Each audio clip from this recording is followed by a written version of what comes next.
Boys, we are back. We get UFC Saudi Arabia featuring Israel Adesanya and Nassourdine Imavov. Look, I'm going to tell you right now, I think this is Israel Adesanya's most important fight in a long time. Throw out the title implications, all of that. I'm going to tell you why in just a little bit, but we're coming off of a break. We got a card. It starts at 8 a.m., so don't forget, you got to tune in early to catch this one. I'm not going to waste any time. I'm not going to come on here each week and promote a ton of stuff in the beginning of the video. I want to jump right into the fights because honestly, I'm seeing a lot of strikers in this on this card, a lot of power, especially towards the end, and I'm super excited for it. I think it's better in UFC 312. So without any further ado, man, I just talked about the excellent striking and the power, but I want to tell you about Hamdi Abdulahab taking on Jamal Pogues. Now, Hamdi came in against Dontel Mays.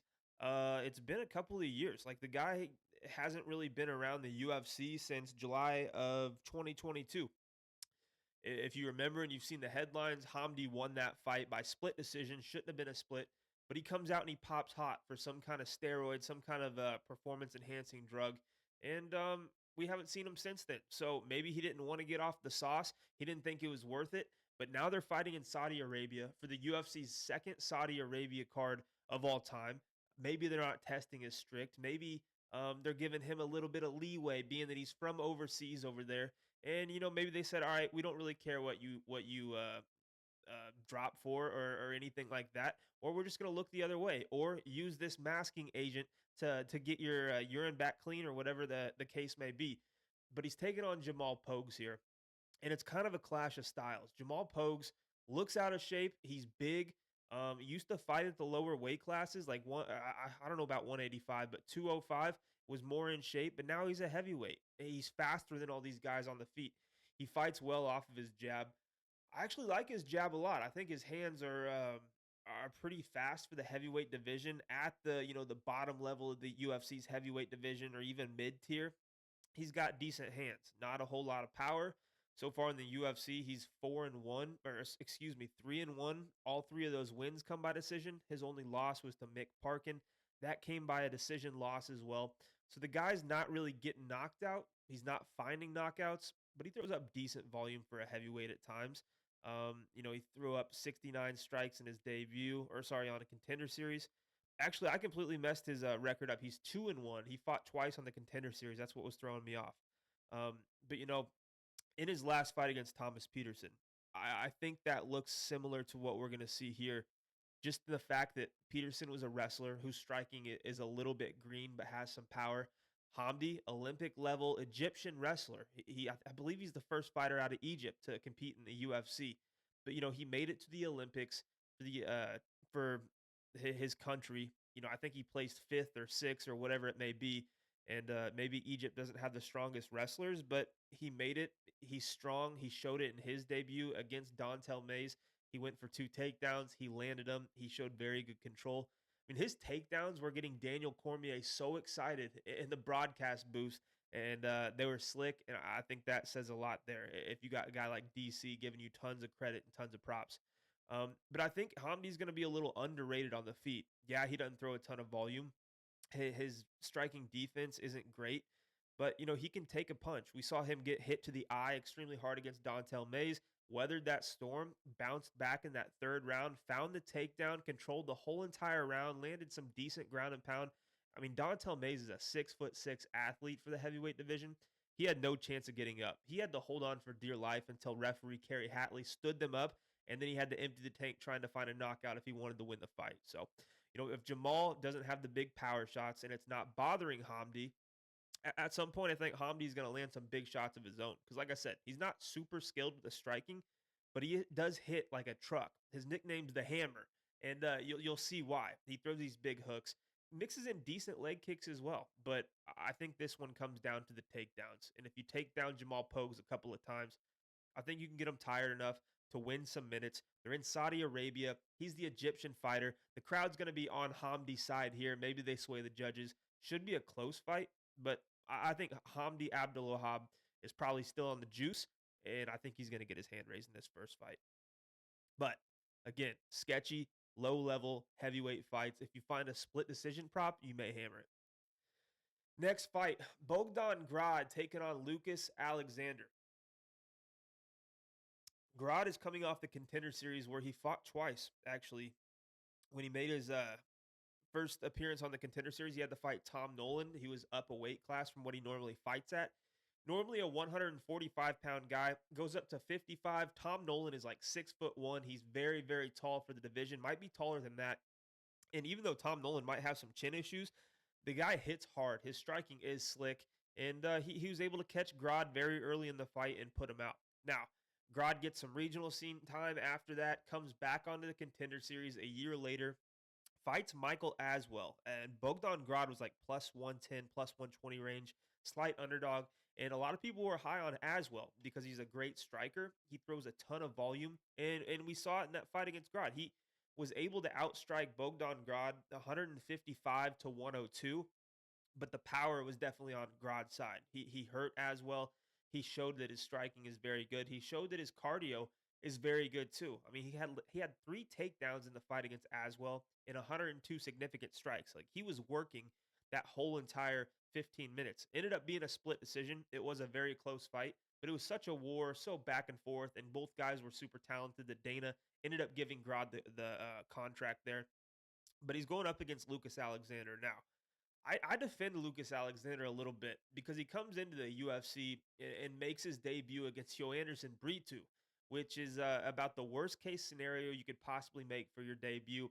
Brito was able to take him down twice in the first round, only landed 4 significant strikes, but he was able to find the submission on Alexander somewhat easily. And then Alexander kind of gets a step down, and Steven Peterson, a veteran who is kind of on his last leg with his UFC career, a little bit older, a little bit slower. And that's the fight where you really saw Alexander's kickboxing game, which he has a background in. It's very slick. He flows very well. He throws good leg kicks.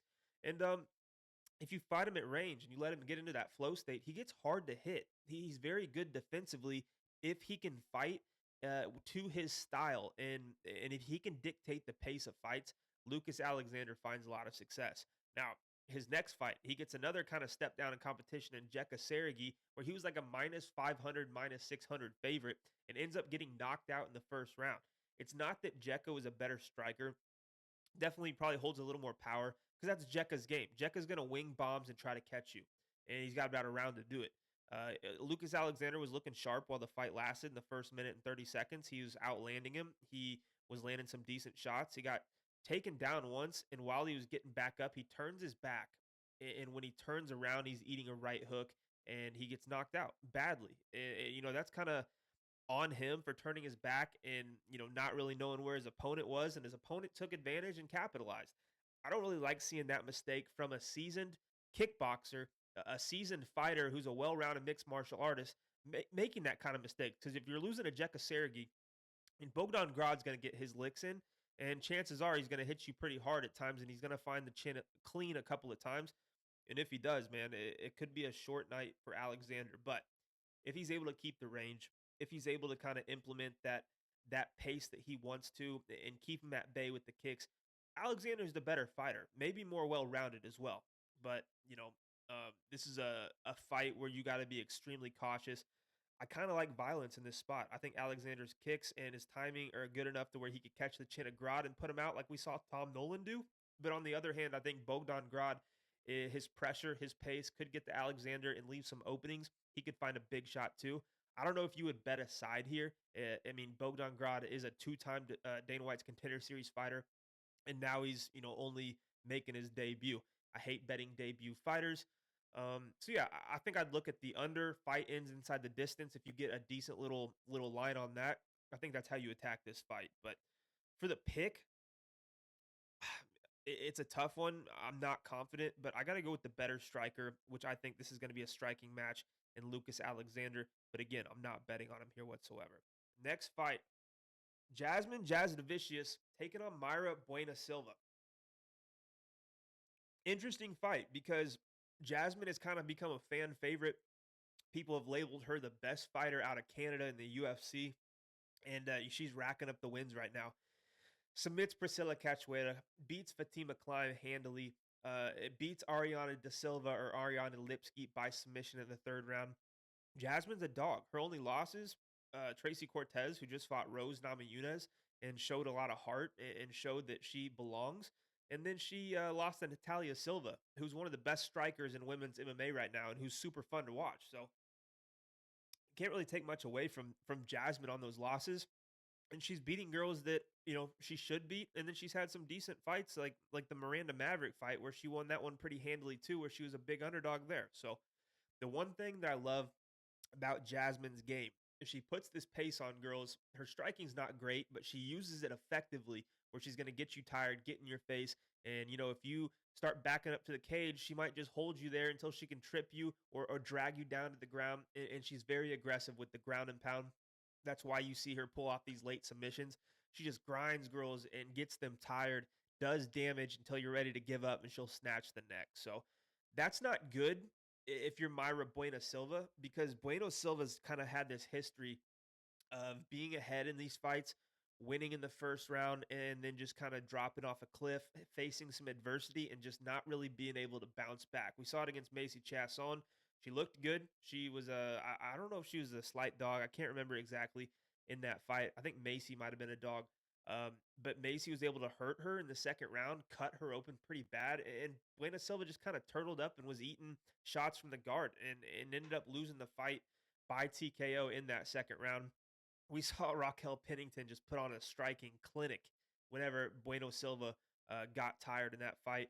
And before that, though, I mean, she submits Holly Holm via ninja choke, I believe. I mean, Holly Holm, yeah, she's older, but she's a girl who they're throwing in there with the best of the best every time out. So, that was a great win. Ends up being a no contest because of the Adderall or whatever medication she was on. She failed for. Before that's beating Lena Landsberg, who she should beat. Wu Yanan, Stephanie Edgar, all girls she could beat. But there's times when she loses to Montana De La Rosa, who she got taken down 3 times by. She loses to Marina Moroz, where she was taken down twice and outlanded 139 to 88. So, um, she's kind of been an up and down fighter. We see her pull off arm bars against Jillian Robertson and then lose to Montana De La Rosa. So that kind of just sums up her UFC career so far. But the UFC loves putting her in big fights. She fought for the title 2 fights ago. She fought, in that top of the division against Chasson the next time out. But my big takeaway from Bueno Silva is that she's one of the most dangerous fighters, especially early in fights. But that cardio is just so hard to back her. I mean, if you backed her against Macy Chasson, you just had to kick yourself after it, thinking you could kind of see what was going to happen. She was going to be good early. If she couldn't find the finish, she was going to get finished, and that's exactly what happened. And now she's she's moving down a weight class to 125 pounds, which normally you're like, women's MMA, she's going to be bigger, she's going to be stronger. That's a good move. But, I think her cardio could suffer. She's got to cut 10 more pounds than she normally does. She's a strong girl. She's going to be big for 125. But Jasmine Jasdavicius is still going to have an inch of height on her and 2 inches of reach on her, where Jasmine's still going to be technically the bigger fighter than Bueno Silva here. Maybe she's not quite as strong, but cutting those extra pounds, maybe she gets tired a little more. And if Jasmine puts that pace on her and that pressure, I could see Bueno Silva breaking. But I could also see Bueno Silva having some good moments and some finishing opportunities early in the fight. So this is another one, man. I think Jasmine, I might take her for the pick here. Not going to bet that money line at that price. But I like this fight to end inside the distance. Under 2.5 rounds was like +1 or +255. And Jasmine, when these girls get tired, she finds finishes late, man. So I think under 2.5 might get dicey, but I think ends inside the distance. I think late in that third round, if it gets there, there's going to be plenty of opportunities for Jasmine to find it. So that's what I'm playing. I like it a lot. It's good plus money.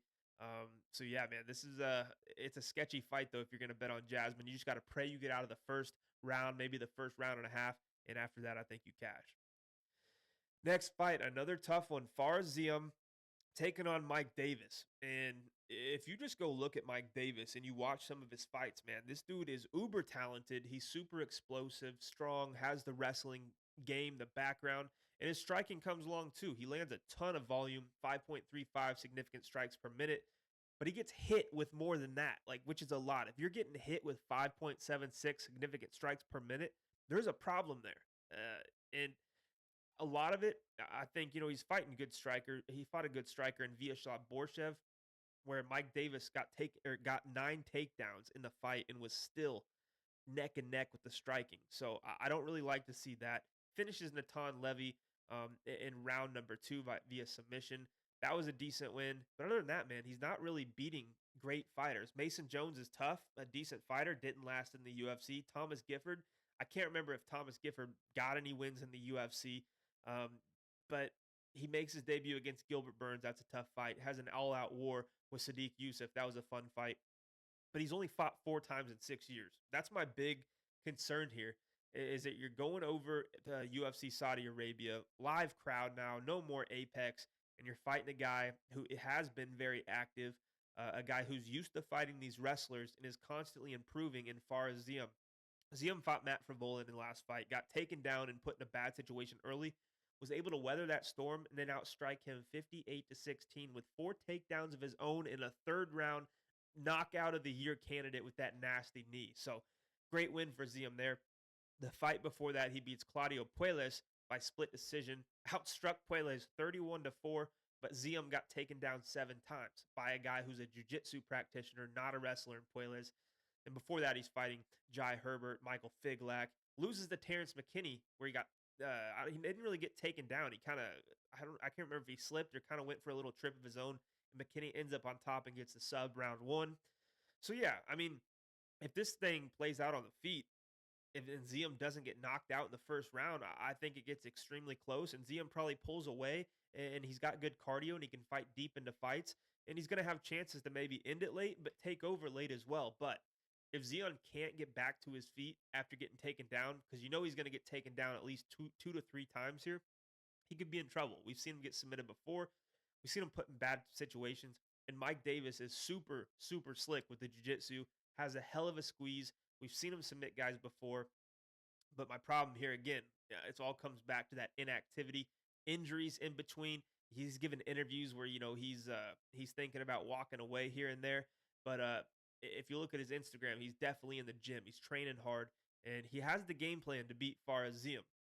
He just we'll see how the cardio holds up. Ziam's not a ton of volume. He's very accurate, but he's not a volume heavy guy. I wish he had a little more volume to kind of slow down Mike Davis a little bit more and do some damage to really get him thinking about his next shot. But I think Davis can win the first 2 rounds here with the wrestling alone and submission opportunities and control time and explosiveness. He's got to be careful in the third. It's going to be an extremely close fight. As the lines are telling you right now, Mike Davis is a slight favorite. I lean to his side, but it's another fight, man. These fights aren't easy to predict this week, and it's not a confident pick whatsoever. Ziam is getting better, like I said. I just something's telling me he's going to get taken down, and that hole in his game is going to get exposed here against a super explosive guy like Mike Davis. It's a tough one though, man. If you're betting on Ziam, like you really, really just got to hope he gets past that first 5 minute mark.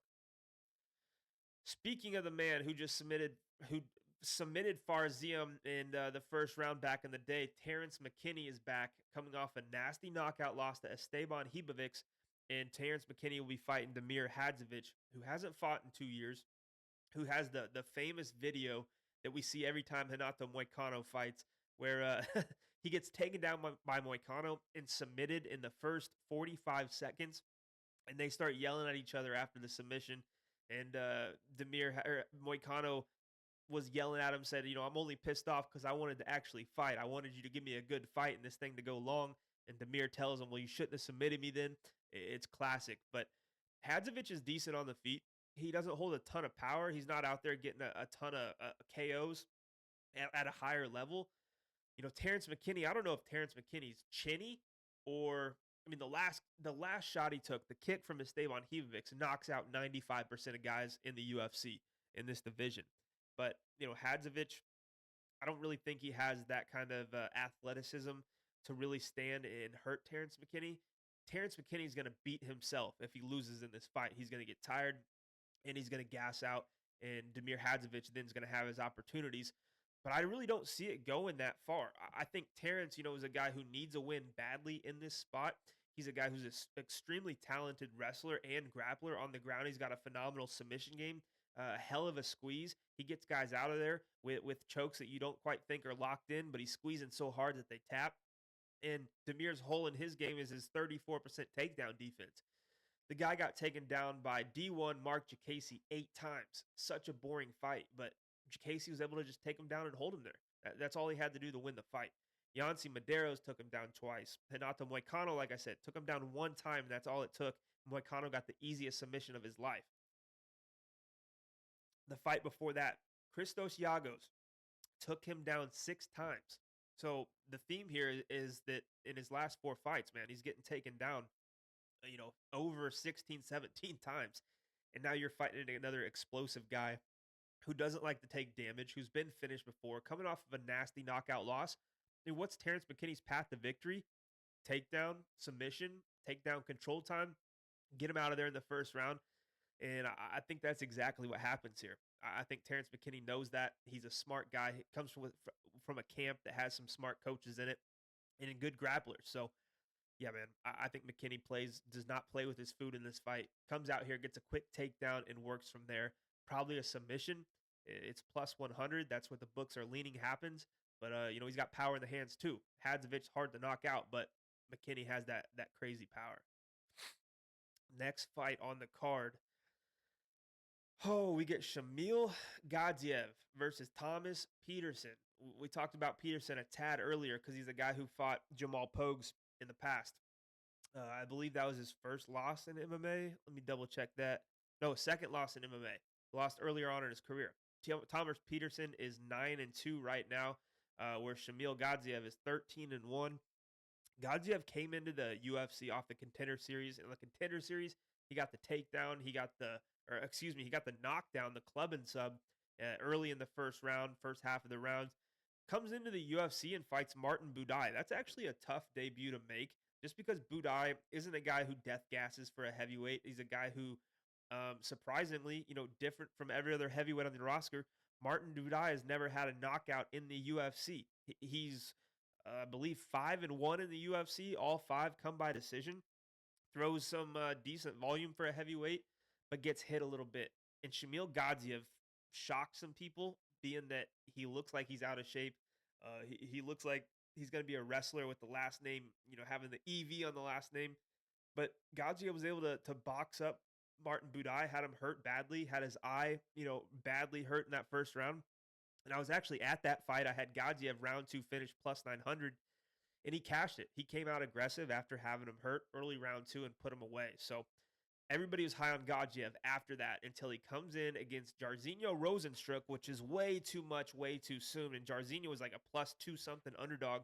And Jairzinho was able to weather the storm, survive the takedown in the early round, and then outstruck him 127-22. And Gadziev finally threw in the towel in round 4.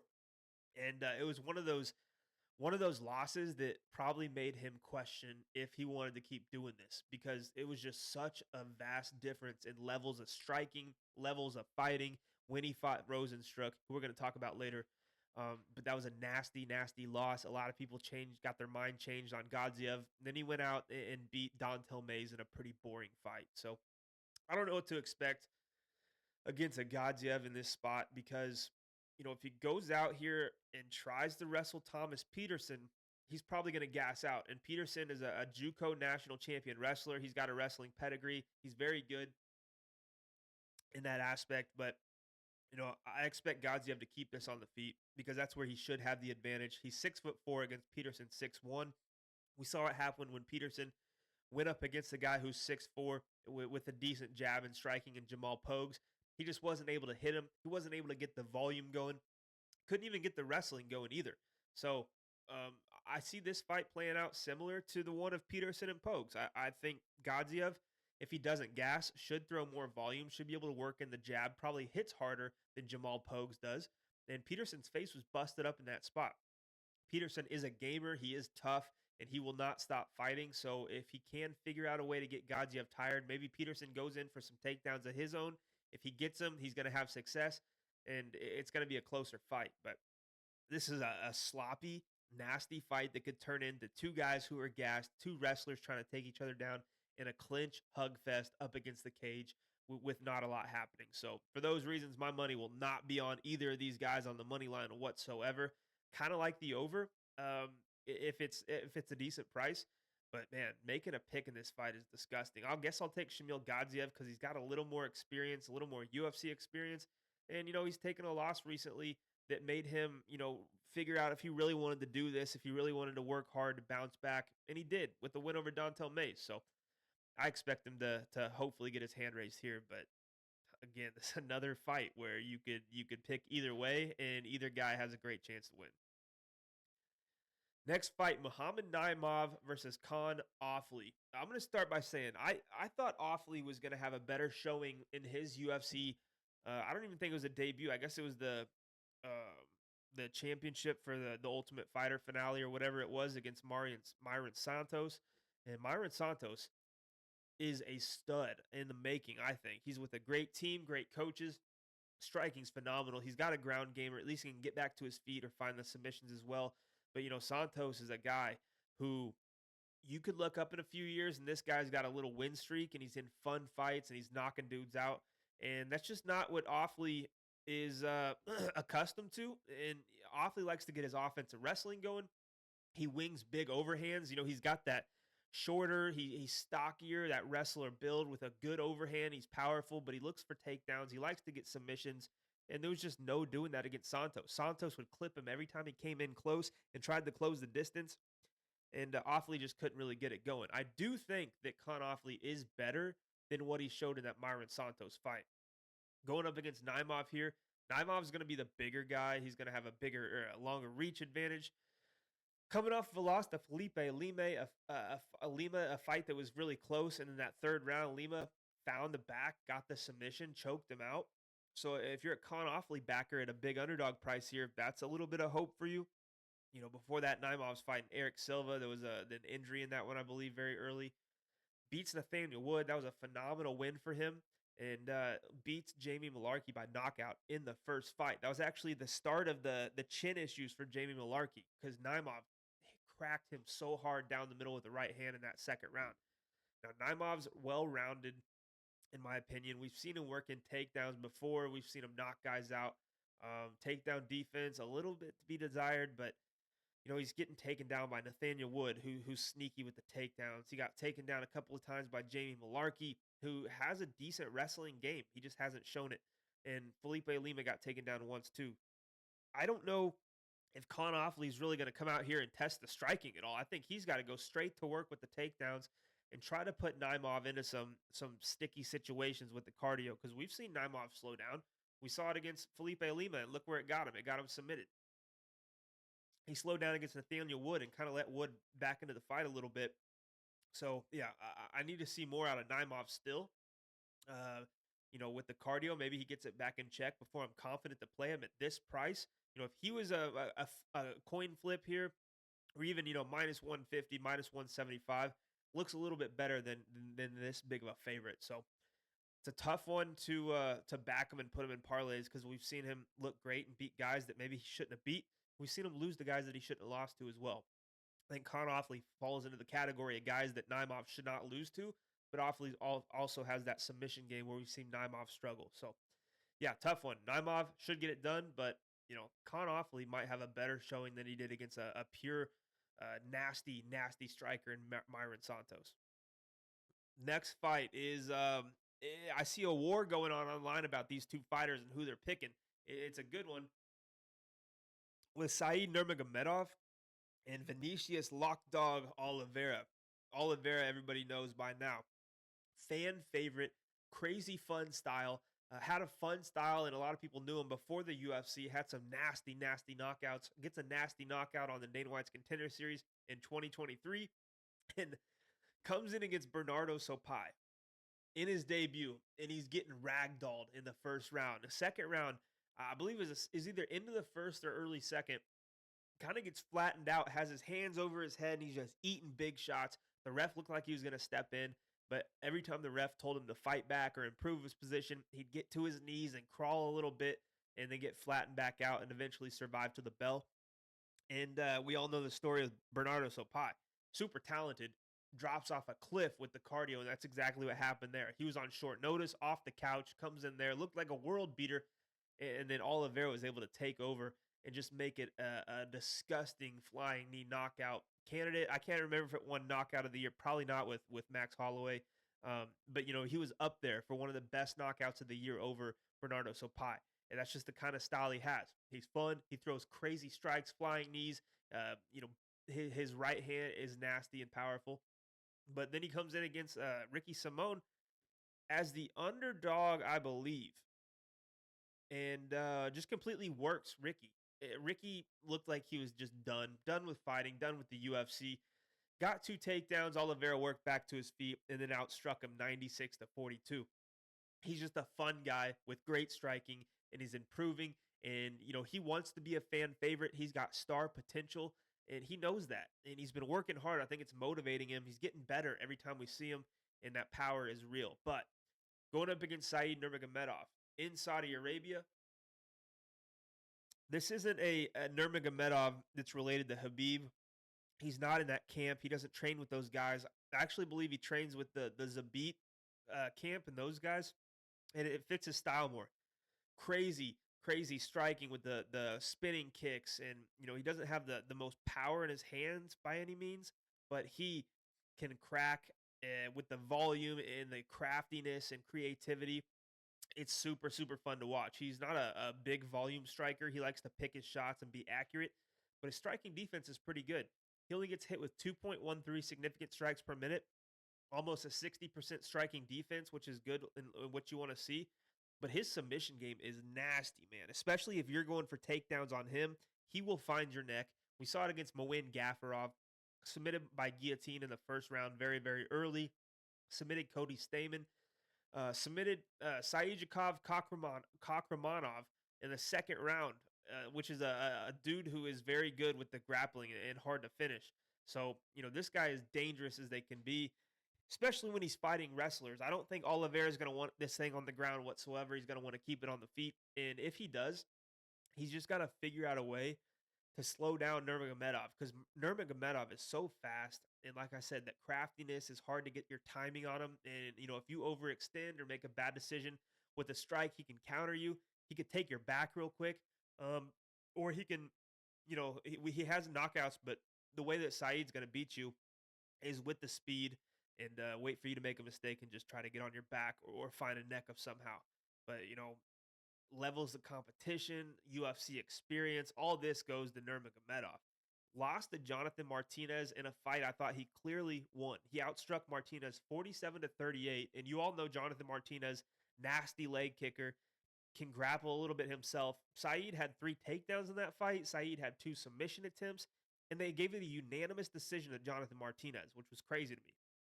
Martinez landed some good shots, had Nurmagomedov a little rocked a few times.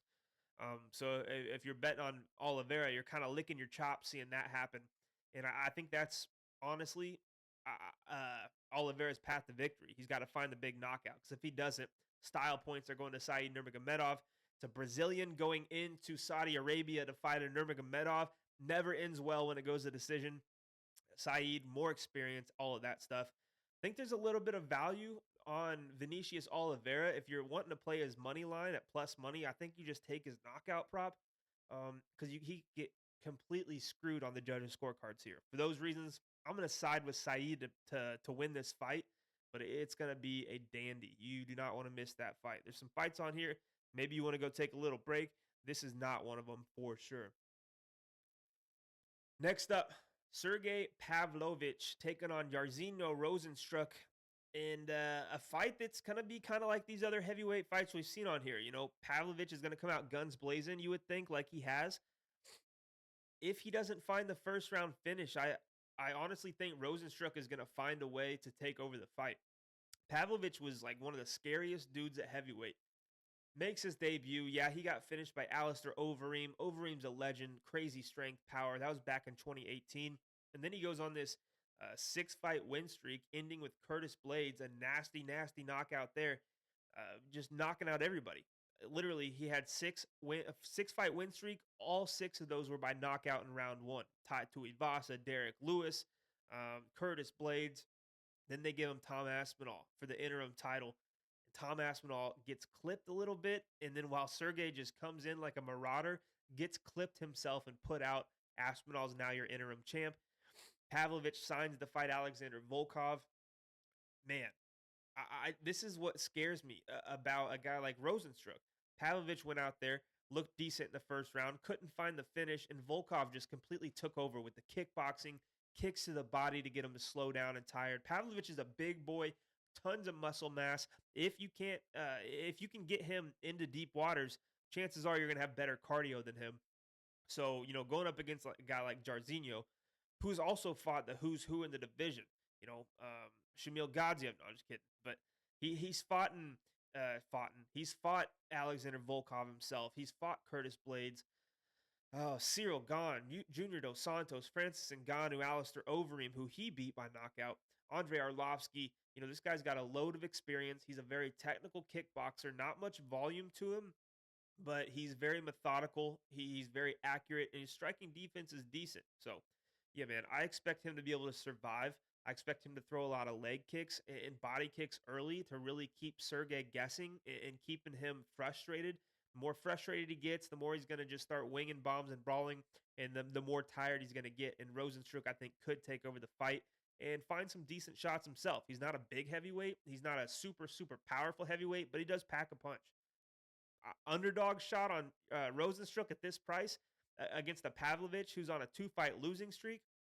The momentum is all on Rosenstruck's side here. He's on a 2-fight win streak with that beautiful performance against Gadziev, the win over Tai Tuivasa, which a split decision, man, just disgusting.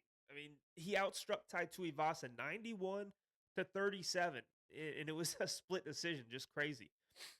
So yeah, I'm thinking about taking a flyer on the dog here, based off the fact that Pavlovich's back's against the wall. Some guys don't handle that pressure very well. 2-fight losing streak, you can't go down 3 here. It's a long road back to the title, where Jairzinho is just kind of getting warmed up. He's got some confidence in him, and I think it's going to serve him well. He knows what to do in this spot. I'm going to take a little stab at Jairzinho Rosenstruck here as the dog. Co-main event time, a fun one, another one where everybody online is completely split, and it's a hard one to judge for a bunch of reasons. Shara Magomedov, the Pirate, taking on Michael Venom Page. Shara has kind of exceeded expectations. He seemed like a guy at first. Coming into the UFC, a ton of hype, blind in one eye, can only fight overseas in Abu Dhabi and Saudi Arabia, where the doctors let him get away with that eye. Against Bruno Silva, he looked phenomenal. Got taken down 3 times. That was the fight where I thought, okay, if he fights strikers, this guy is going to be very, very hard to beat. He's going to knock dudes out. But if he fights wrestlers, man, they're going to take him down, and he's going to struggle badly because Bruno Silva's taken you down 3 times with a ton of control time. Doesn't look good. But they give him Antonio Tricoli, who's a jiu-jitsu guy, and he knocks him out in round 3. They give him Mikhail Olazechek, who's a boxer with a big left hand. Olazechek took him down 3 times, but couldn't really hold him there, and Shara took over the fight. And then he fights Arman Petrosian, which I thought, all right, if anybody right now at this level, those mid-tier guys, is going to give Shara a fight, it's going to be Arman Petrosian because he's big. He's a great kickboxer. He's fast. He holds power. And he had Shara rocked in that first round, and he won that first round and was looking really good. And then Shara, the double spinning back fist, something we've never seen in the UFC, at least not for a long, long time. And he finds the finish and just proved that this guy might be for real. Like his grappling's probably improving. His striking is there, always has been. He's got power. He's got a chin. And if you look at the numbers he puts up, he lands nearly 7 significant strikes per minute, which is insane for the 185-pound division. I like this guy, man. I think he's fun. His look is amazing. Everything. He's got that aura. He's a star in the UFC. But going up against Michael Venom Page, I don't really like what Michael Venom Page is doing here. He's moving up a weight class. Normally fights at 170 pounds. He says this is a one-off. This is the only time he's doing it. It just makes me wonder why he's doing it. Maybe he wants fights as many as he can get, being that, he's at how old is he? Between 36 and 38 for sure. So maybe that's the reason. I believe he's 38, 37 or 8. But I think it's just now or never for him. He's had some decent competition in the UFC, obviously in Bellator. He was their name over there for a while. But he's fought Kevin Holland, and it was basically all striking. Holland had a few takedowns, but just briefly, and he only lands 41 significant strikes. Oh man, um, Venom Page is a guy with his style, or not with his style, but with his skill set. You just wish threw more volume. If he was constantly throwing big kicks to the legs, coming upstairs to them, closing the distance with the right hand, I think you would have way more opportunities. One, to knock guys out, but he wouldn't be in these real close fights ever. And then he fights Ian Gary, and this is where I was a little conflicted because I picked Ian Gary to win the fight. Ian Gary had nothing for him really on the feet at all. He was way too fast for Ian Gary, where Ian Gary's usually too much volume and too fast for his opponents. Page's movement, his timing was throwing Ian Gary off so bad that Ian Gary had to resort to the grappling, and that's what won him the fight there. But even there, man, the whole round two was on the feet. There was moments in round three that it was on the feet, round one as well. And Venom Page only lands 21 significant strikes. I mean, Ian Gary only landed 19, but Gary had 2 takedowns. He had the control time, submission attempts, all that stuff. And you know, even in between the UFC and Bellator, he fights Mike Perry in bare knuckle and loses to Mike Perry in bare knuckle. And Mike Perry is not a technical striker. He's a marauder. He gets in your face. He's going to wing bombs. And Venom Page should have been far, far more skilled on the feet than Mike Perry with the boxing. It's just not really what he does, man. His hands are down. His hands are low. Doesn't fight off of a great jab, kind of uses his kicks as jabs and all that stuff. That's all good and well. It's fun to watch. It kind of blows your mind how he can close the distance and how fast he is. But against a guy like Shara's a striker, man. He's kind of got that point style fighting too. He's been around for a long time. He had a career before the UFC in that style of fighting. I think he's, fought in probably not similar guys because nobody's like MVP. But he sees the point style before. Shara throws just leagues and leagues above him as far as the volume goes and power, really. And he's moving up a weight class to 185. Yeah, he might have the speed advantage, but he's going to be getting cracked with shots he hasn't been cracked with at the UFC level before. Shara is going to be way more powerful. I think it's a tough spot for MVP here, honestly, man. And I think the UFC matchmakers have probably seen something in this fight because Shara is kind of their prized possession right now. Put him on every Abu Dhabi card, put him on every Saudi Arabia card. It's why he's in the co-main event in this fight. I mean, think about it. He wasn't going to get the main event over Israel Adesanya, but they're putting him in the co-main event for a reason in Saudi Arabia. So I think the UFC does see something in Shara, especially against a guy like MVP, because MVP is a guy everybody knows for his striking. It's a guy that everybody knows his name because of his long reign and career in Bellator, being kind of the face of their promotion at times. I think Shara wins the fight. I really do. I think if MVP wins, he's got to knock him out because he's not going to out volume him for one. And if this goes to the judges' scorecards based on volume alone, it gives the judges every reason to give the fight to Shara. Home crowd guy. The crowd's going to be swaying for him. So, yeah, I mean, I guess technically MVP did convert to Islam. If that means anything, I've seen all those memes and stuff like that this week regarding that. But Shara is their guy. Uh, should be a fun fight, but he might just outstrike him 2-3 to 1. So we'll see what happens though. I see a lot of people taking MVP as the dog. I get it. The number looks good, but it also feels really trappy to me. All right, next fight and the main event: Israel Style Bender Adesanya versus Nassourdine Imavov, the sniper. Man, this is an underrated fight. Imavov, 3-fight winning streak, should be 4 really. Had the no contest against Chris Curtis. Only losses in the UFC. Sean Strickland, who was a champ, who beat Israel Adesanya, but his other loss was Phil Hawes, a guy who has no chin, was just able to take down Imavov 4 times. It was a majority decision win for Phil Hawes. It was a weird one, man. But in between those 2 losses, he's beaten Joaquin Buckley, Edmund Shabazi, and Ian Heinisch. Roman Dolidze, which he outstruck Roman 112-34. I can't remember exactly. It's a 5-round fight, but it was a majority decision. I can't remember if there was a point taken or what the deal was. Probably so. Imavov had a knockdown on Roman, who's tough. Imavov goes up against Jared Cannonier, gets the round 4 TKO, early stoppage. Bad stoppage, a lot of people thought, but a win nonetheless. And then most recently against Brendan Allen, where he outstruck Brendan Allen, basically 2-1, 57-30. And Allen had a good game plan, man. He went out there and he got the early takedown, just couldn't really do much with it. And I think that grappling in the first round got Allen a little bit tired because round two, he started eating some shots, couldn't get the takedowns. Round three, it was kind of anybody's fight. It was 1-1, and Allen started having success on the feet late in round two. And then even in round three, was landing big shots on Imavov. But he shoots these sloppy takedowns while he's tired, and he couldn't get him, and he rolled to his back like the jiu-jitsu guys do, and it's a bad look to the refs.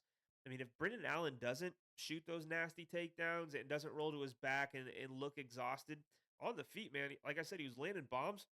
He gives himself a shot to win the fight. He makes that round three close. It's anybody's fight, but the optics just didn't look good whatsoever, and Imavov gets his hand raised. But I want to go back to the Jared Cannonier fight. Even though he got the TKO in round four, man, he was not looking great early on. Cannonier was busting him up, landing some big shots. Imavov actually, I thought, was slowing down a little bit. So was Cannonier, but Imavov didn't look like his cardio was holding up greatly there either. That's kind of a bad sign when you're fighting an Israel Adesanya, a guy who's been in title fights for forever, man. I don't think he's been in a non-title fight since 2019, and it was against Anderson Silva, a guy who's fought in everybody, a guy who's beaten most guys, a guy who's beaten Alex Pereira. Not many guys can say that at the UFC level. Actually, nobody can except for Izzy. But I mean, the loss to Sean Strickland, he seemed so uninterested, unmotivated, thought he was going to walk right through him.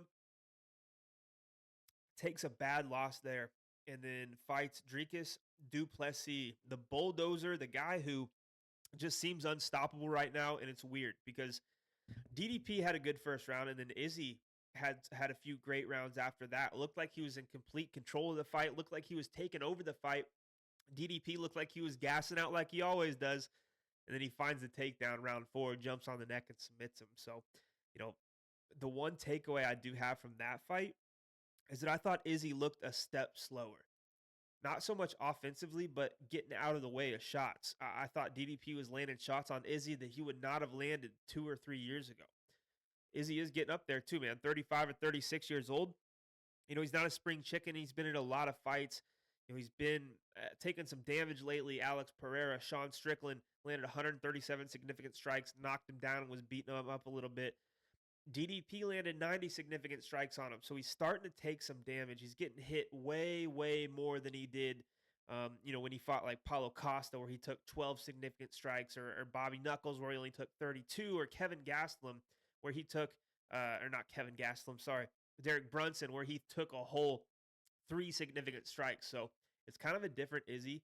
If this fight does play out on the feet, I think Izzy should be able to win this fight. He's a hard style to figure out. He's got a unorthodox style for mixed martial arts, but he makes it work. Imavov is hittable. Imavov's gas tank is not as good as Izzy's, but Imavov does have a little bit of wrestling. It's not a DDP overpower you, drag you down type of wrestling. I do think it'll be harder to get Izzy down for Imavov than it was for DDP, or Jan Blachowicz. So yeah, man, everything tells me that Izzy has this fight to win. It's his to win. But I hate the age factor here, where Imavov has a ton of high level experience at this point, and he's only like 28 years old, and he's just getting better. I mean, if Imavov really dials in the cardio, he's going to be a problem because he's very well rounded. He's very fast with the hands. He's got great striking. But this is Izzy. This could be a y'all must have forgot. And in the beginning of the video, I told you that this is the most important fight for Izzy. And here's why. I mean, he was a champ for so long and loses the belt to Sean Strickland, which he didn't think was going to happen. And then he loses the title fight he gets after that to DDP. If he loses the Imavov, it's another tough road to come back from at 36 years old to a title shot. And another thing, if he wins, yeah, the title shots are there, but so are other massive fights in the division. Like, there's so many up and coming fights right now at middleweight. You look at guys like Khamzat Chimaev, who are kind of waiting in the wings for a title shot. Imagine Khamzat gets the next title shot against DDP or Sean Strickland, and goes out there and wins. And Izzy's coming off of a win over Imavov. They respect Izzy so much. They're probably throwing him in there, maybe throwing him to the Wolves to get beat by Hamzat, get taken down and choked. But I mean, can you imagine the payday that Israel Adesanya would get for fighting Hamzat Chimaev on a main event pay-per-view for the belt? I mean, those type of things are what goes away if you lose to Nassourdine Imavov here. Izzy thought about retirement at one point after Sean Strickland, I believe. So, he's training with Robert Whitaker here and there now. Man, if Izzy's taking this fight in Saudi Arabia against Nassourdine Imavov, I think there's a reason. I think he sees something. I think he's motivated, and I think that he would not be fighting down to an Imavov right now if he wasn't confident he was getting the win. I lean Israel Adesanya. I don't really like the price right now because Imavov is that much younger. He's fast, explosive. But, so is Izzy. Izzy's fast. He's explosive. He just needs to stay out of the way of the big shots early, invest in the body with the kicks, and he's very good at punching the body too with that right hand or left hook. So if he does that, he should be fine. I think his takedown defense will hold up against a guy like Imavov, who's not some dominant wrestler. He is originally born in Dagestan, but he's not that style. He's a Frenchman. So yeah, I'm gonna lean Izzy. Should be a great fight. Not betting Izzy at this price, but you guys got to let me know in the comments who you guys got, because this is another tough one. This card is tough to read. The lines aren't great on some of these fights that should be somewhat close. So I have a feeling we're going to see a couple of underdogs win this week. Speaking of underdogs, um, last week we couldn't really get them going. The week before that, the first fight of the year, when we hit all of them, we hit Puna, C-Rod, all of those type of guys that won, we ended up hitting. So that's kind of the ways it goes. One week they're all going to cash, the next they're not. But this is going to be a good card. We got great strikers in the middleweight division in the last two fights. We've got the strikers up and down the card with big power too. So again, a reminder: this card is at 6 a.m. Pacific time is the prelims, 8 a.m. Central time. And then on the Eastern time zone, I believe the main card starts, or the prelims start at 9 a.m. with the main card at noon. So yeah, check your ESPN app, check Google, make sure you got the right times for whatever state you live in, and catch these right when you wake up with breakfast. I'm going to be giving out all my plays and bets on Home of Fight Picks. Our Winible is going to be linked in the description below. Click on that. We'll give out a promo code. We'll get you all of the plays for this week completely free with a 5-day free trial.